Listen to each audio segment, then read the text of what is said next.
Soybean তেল, পানি বেজে যাচ্ছে।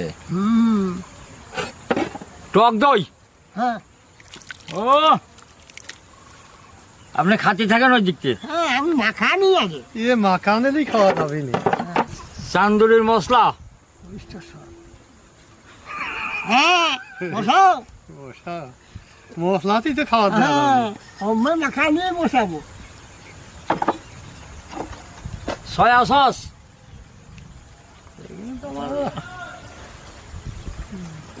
রসুনের গুঁড়া, দিয়ে গেল রে উঠিয়ে গেলে গো। Oyster sauce. হ্যাঁ বসাও। এই তো শেষ। এইবার আলগা। হ্যাঁ হ্যাঁ মাখাও মাখাও মাখাও, মাখাও মাখাও, বসে থাকি না, মাখাও। কি ঘিরানটা বাড়াইছে।